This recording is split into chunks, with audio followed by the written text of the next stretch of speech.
Po, good morning po mga lods. Yan na po, malalaki na po ngayon ang aming harvestin. Ready to harvest na po yan mga lods. Oh.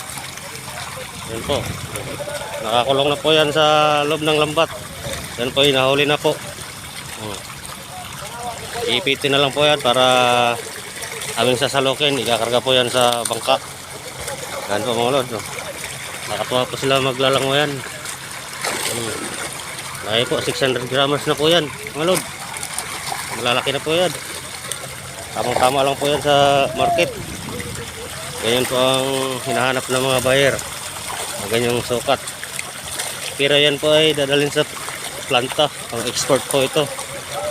Export po itong bangos namin na ito eh. Nadala po ito sa ibang bansa. Ayun, may nagsasalok na po doon. Nagkakarga na po sa bangka doon.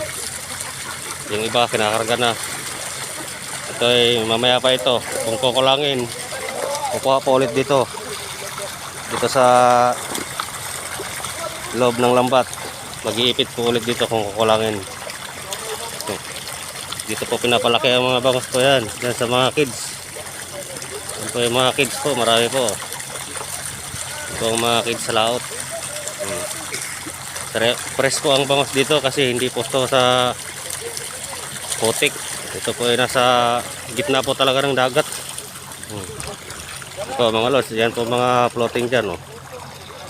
Yan po sila mga lods. Nagpapalit po ng lambat doon. Ito oh.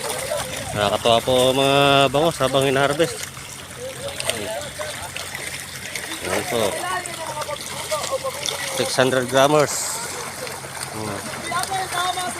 Tamang-tama lang po ang sukat yan. Press na press po yan. Ayun, tawang-tawa din yung mga nagsasalok po ng bangos doon. Kakarga sa truck. Maraming salamat po sa panonood mga lod.